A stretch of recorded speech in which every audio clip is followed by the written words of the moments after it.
nos assistindo pela internet, você está na ASEAMO, exatamente. É um centro espírita voltado para a espiritualidade dos animais.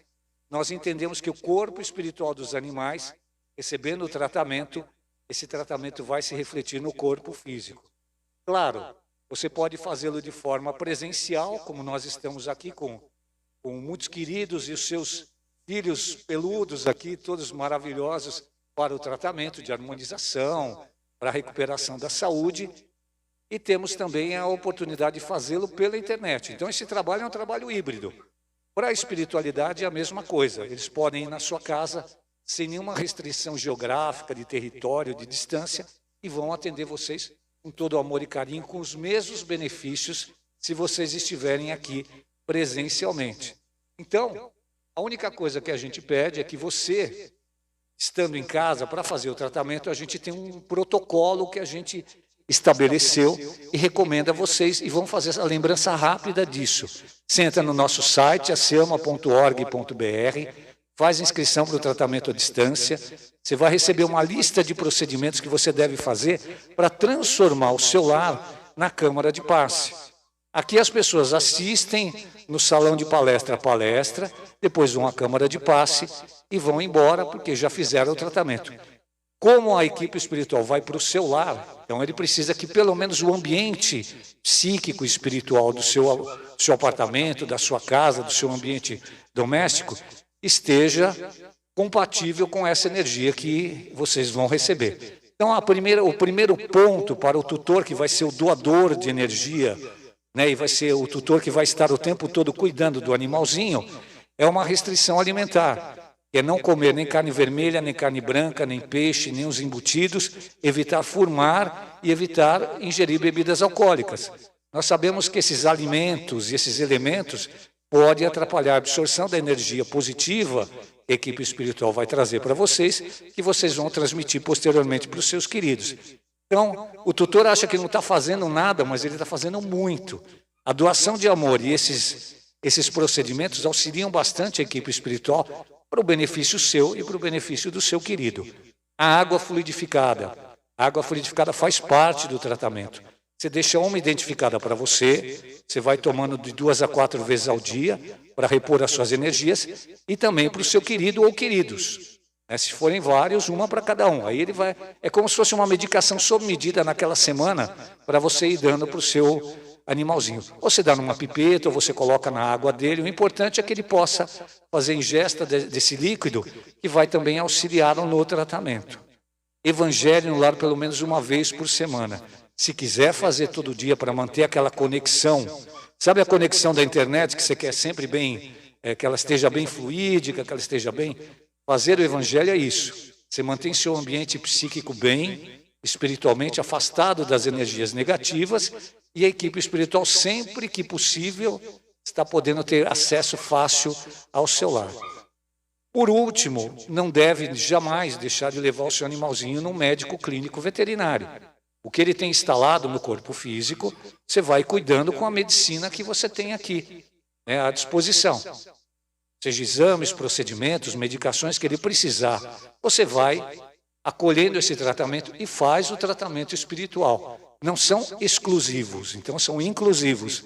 Tanto um quanto o outro funcionam para a melhoria o quanto mais rápido possível do seu querido. Sempre pedimos que vocês nos acompanhem na internet, tanto no nosso site, quanto pelo Instagram, pelo Facebook, a gente sempre tem novidades.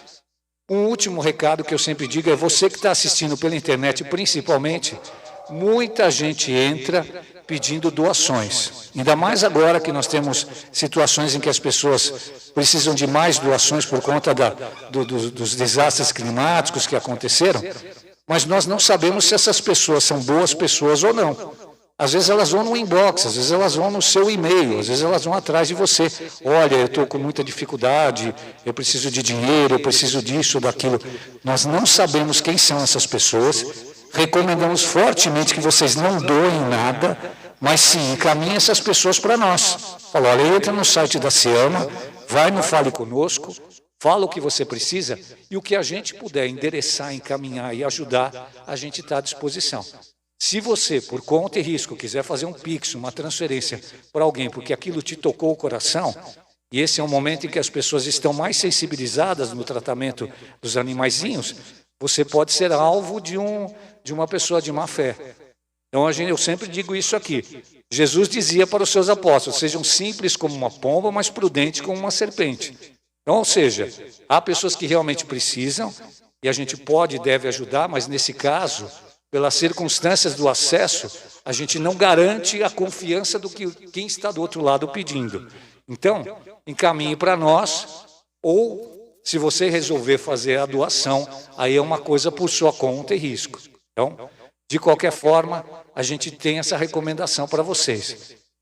Agora vamos ao trabalho mesmo, né? Vamos cantar a oração de Francisco de Assis. Ela feita em forma de canção, a gente respira, a gente canta, a gente pensa, né, no que Francisco de Assis nos disse. E vocês aqui conosco, presencialmente, você em casa também. Vamos então fechar os olhos físicos e vamos a ela. Senhor, fazei-me um instrumento de vossa paz. Onde houver ódio, que eu leve o amor. Onde houver ofensa, que eu leve o perdão. Onde houver discórdia, que eu leve a união. Onde houver dúvidas, que eu leve a fé. Onde houver erro, que eu leve a verdade. Onde houver desespero, que eu leve a esperança. Onde houver tristeza, que eu leve a alegria. Onde houver trevas, que eu leve a luz. Ó Mestre, fazei que eu procure mais consolar que ser consolado, compreender que ser compreendido, amar que ser amado, pois é dando que se recebe, é perdoando que se é perdoado, e é morrendo que se vive para a vida eterna. Que assim seja, graças a Deus. Quando eu canto essa oração é quase uma unanimidade. Ouvidos humanos, caninos e felinos, todos eles reclamam. Mas também dizem que é bom, que espanta os maus espíritos, que eles também vão embora. Então veja, você na sua casa, deixe bem alto, hein? Pode também estar fazendo uma limpeza espiritual. Brincadeira, hein? Por favor. Pessoal, a gente sempre faz uma palestra antes de começar o trabalho e nós estamos estudando o Livro dos Espíritos, sim.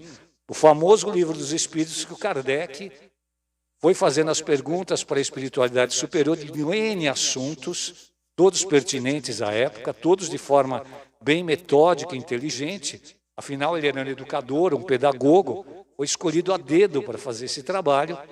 E ele compilou tudo, e o Livro dos Espíritos, o primeiro livro da codificação do Kardec, tem vários assuntos bem interessantes. Ele vai gradativamente destrinchando cada um deles. Então, hoje nós estamos falando da vida e da morte, as questões de 68 a 70. Mas não é a vida e a morte do espírito, porque o espírito não morre. Então vamos estabelecer que Deus é eterno. Até onde sabemos, sempre esteve aí, não há antes nem depois, é sempre Deus. Então o que sabemos é isso. Sabemos que no momento que somos criados enquanto espíritos, a partir daí nós nunca mais morreremos. Então, ou seja, somos imortais. E a única coisa que além de Deus, o espírito, que existe no universo é a matéria. Então a matéria ela tem vários formatos, várias composições. Ela tem vários estados e substâncias que nós ainda nem conhecemos ainda, que nós conhecemos é muito pouco, mediante o vasto universo que temos aí para explorar e para nos auxiliar nesse processo pedagógico, né, de chegar à angelitude, de chegar ao divino. Porém, nós vamos falar da vida e morte exatamente da matéria orgânica, que é exatamente o veículo que nós utilizamos para a nossa encarnação. Na pergunta 68, o Kardec pergunta para a espiritualidade superior, qual que é a causa da morte da vida orgânica? Ele diz, a exaustão dos órgãos. Ou seja, os órgãos vão falhando e, eventualmente, o corpo físico vai sendo, quase como se fosse um efeito dominó, ele vai recebendo a falha de um órgão e outro e acaba cessando a vida orgânica. A pergunta também subsequente é se isso poderia ser comparado com um mecanismo em que uma peça quebra e as outras param de funcionar. O Espírito de Verdade diz que isso há uma equivalência nisso. Não é exatamente isso, mas, de certa forma, você pode entender o corpo físico como vários sistemas integrados, onde que cada peça funciona perfeitamente. Quando uma delas passa a não funcionar bem, começa a prejudicar as outras. Então, isso pode, sim, levar ao óbito de acordo com a situação e das circunstâncias. Ele pergunta também se o coração é o órgão mais importante, porque naquela época se via, o sujeito parou o coração, morreu, né? Não há circulação de sangue, não há respiração, o sujeito desfalece e vem a óbito. O Espírito de Verdade diz, olha, o coração é um órgão muito importante, mas ele não é o mais importante e não é o único que, se parar, você vai falecer.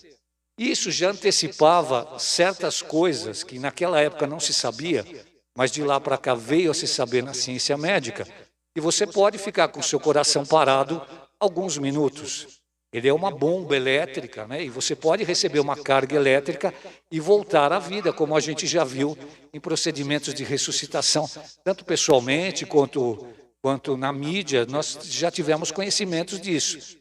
Ou seja, naquela época ele respondia dessa forma e já deixava aberto que o conhecimento que a gente ia adquirir ia, digamos assim, reiterar aquilo que estava sendo dito. Ou seja, ele fala, não é o mais importante, é importante sem dúvida, mas não significa que você vai morrer se seu coração parar. Claro que você morre se não for assistido. Naquela época não havia essa assistência, mas hoje já. Então você sabe, olha, o sujeito teve um procedimento, ele precisou operar o coração. Então tem uma máquina que vai fazer toda a circulação extracorpórea num centro cirúrgico, você não morre, você troca até o coração e sai depois recuperado, tem anos de vida pela frente. Ou seja, antecipava-se, aquilo que não se podia dizer, deixava-se em aberto. Então, ou seja, quantas coisas hoje, se a gente for falar sobre a espiritualidade, sobre a conexão entre o plano físico e o plano extrafísico, que está apenas em aberto pela espiritualidade, e daqui 100 anos ou 200 anos vão ser coisas absolutamente corriqueiras. Algum de nós, talvez, reencarnado, falar, olha, lembra, há 200 anos atrás a gente achava que não podia se comunicar com os espíritos. Olha ele sentado aqui, olha ele sentado aqui conosco, né? Ou seja, essas coisas que o espírito de verdade, a espiritualidade superior, vão deixando em aberto, são também informações do que a gente vai, no futuro, descobrir. Em nenhum momento se tira o mérito do homem de buscar o conhecimento. Ele é inspirado, de certa forma ele é, digamos assim, conduzido para que ele consiga desenvolver o processo, mas nunca se tira o mérito do indivíduo de buscar, do cientista buscar, do filósofo, do pensador, novas formas de ampliar as fronteiras do conhecimento. Então, ou seja, esse mérito é nosso, mas a equipe espiritual e espiritualidade superior já vê à distância essas coisas que nós vamos gradativamente trazendo para a matéria, para a nossa civilização, para ir melhorando a nossa sociedade. Por último, também, na questão 70, ele pergunta o que acontece quando morre o corpo físico, né, já que a gente também tem o fluido cósmico, que a gente já vai falar um pouquinho disso. O Kardec pergunta isso, e a espiritualidade superior diz que o corpo físico vai para o plano físico. Nós somos formados de matéria orgânica, formados por moléculas e átomos. Isso tudo vai desagregar, tudo isso vai voltar para o plano físico. O fluido universal, que é exatamente aquele combustível que a gente tem, que é a ligação entre o espírito e a matéria, através do fluido universal, é que o espírito consegue controlar o corpo e dar os comandos, porque o espírito não age diretamente na matéria, ele precisa desse fluido. Esse fluido volta para um reservatório, porque ele é apenas um fluido, ele é apenas um combustível. Então, ele não tem uma polaridade, ele não tem uma propriedade específica que vá para um lugar ou para o outro. A gente costuma sempre usar essa figura de linguagem, em outras palestras nós já usamos, mas vale bem a gente ressaltar aqui. Quando nós encarnamos, é como se a gente recebesse um automóvel. Nosso corpo físico é um veículo. Então, nós somos o condutor, a gente entra no veículo, mas para que ele funcione, a gente precisa do fluido universal, o fluido cósmico, o fluido vital, e dá vitalidade aos órgãos. Ele é o nosso combustível no nosso automóvel, que é o nosso corpo, e a gente vai conduzindo pela vida.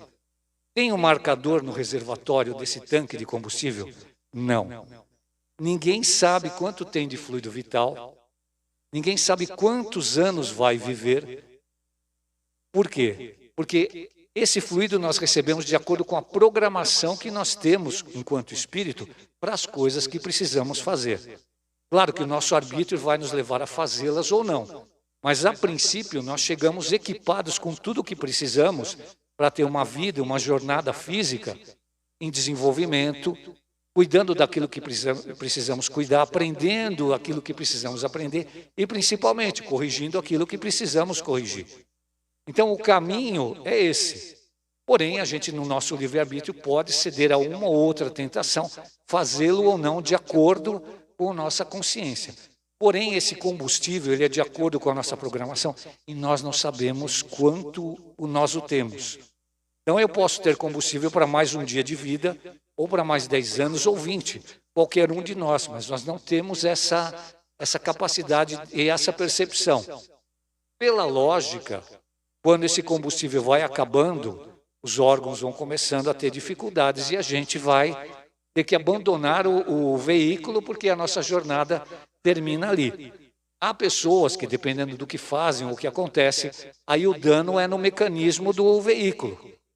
Se você sofre um acidente, então seu corpo físico já não tem mais como funcionar. Então aí termina a sua vida em função disso.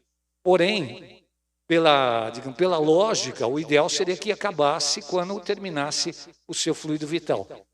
Por isso que a gente deve aproveitar bem a vida, porque nós sabemos que não sabemos quanto mais nós temos de tempo de vida, então temos que aproveitar cada dia de uma melhor maneira possível. É o que a gente sempre convida as pessoas a estarem bem concentradas no momento presente, fazendo o que podem naquele momento, porque nós projetamos o nosso futuro, mas nossa certeza dele nós não temos. Mas sabemos também que nada, absolutamente nada, nós vamos levar da vida física. Nem o corpo físico que vai desagregar, nem as matérias que se sobrepõem, roupas, patrimônio, edifícios, patrimônios imobiliários, dinheiro, automóveis, tudo isso fica aqui. O fluido vital também se vai, ou se esgota ou volta para o reservatório. A única coisa que nós levamos somos nós, nosso corpo espiritual, a nossa consciência e as nossas experiências. É o que Jesus dizia. Não fique acumulando tesouros na terra que podem ser desgastados, roubados, porque você está usando o seu tempo preciosíssimo em amealhar coisas que vão ficar por aqui e que não serão de grande proveito a você. Há pessoas que, por conta das questões físicas ou materiais, cometem até crimes, delitos, enganam outras pessoas, desviam recursos, ou que seja para terem aquela coisa material, aquilo que acredita que é o mais importante. E aí vai nos dizer Jesus, é importante você cuidar do seu corpo físico, claro, para que você tenha saúde, é importante você ter uma vida digna, mas não ao ponto de você prejudicar outras pessoas para isso. Nós não sabemos a nossa trajetória, qual que é o nosso aprendizado. Às vezes uma dificuldade nossa é um aprendizado, que a gente não gosta, mas é uma superação. Ao passar por aquilo, você está muito maior, você desenvolveu um potencial maior. Nós estamos aqui na vida física para o aprendizado. Então, todo esse processo é pedagógico. E Jesus, como grande exemplo, quando esteve aqui conosco, nos disse isso. Vamos caminhar, levando a nossa cruz, por assim dizer, os nossos karmas, as nossas dificuldades. Vamos aprender com isso, mas vamos sim ser fraternos, né? Vamos ajudar uns aos outros e vamos ter um melhor olhar para a vida e para o nosso semelhante. Seja ele qual for, seja a espécie que for. E a gente sempre pode fazer isso, a gente sempre convida vocês no final da palestra a fazerem as vibrações. E a vibração é uma doação de amor, é uma doação de energia positiva, é uma doação de matéria, uma matéria mais sutilizada, mas que as equipes espirituais usam para compor várias bênçãos e vários acolhimentos a muitos espíritos encarnados e desencarnados em vários reinos, em várias colônias, em várias situações que estiverem. Então, eu convido você em casa, convido vocês aqui também a fecharem os olhos físicos. Vamos pensar em Jesus. E Jesus, com seu coração misericordioso, nos dá essa oportunidade de que o nosso amor, a nossa intenção, possa se elevar ao alto e que as equipes espirituais possam utilizar essa matéria, esse amor, essa caridade que vem de nós, da melhor forma possível a todos aqueles que precisem nesse exato momento. Que assim seja, graças a Deus. Vocês em casa, muito obrigado. Agora, você em casa, é importante que os próximos 15 minutos, no final dessa transmissão, você se comporte como se estivesse na câmara de passe, em silêncio, em reflexão. Terminados esses 15 minutos, a vida segue tranquila e nós aguardamos vocês na próxima semana. Muito obrigado e até lá.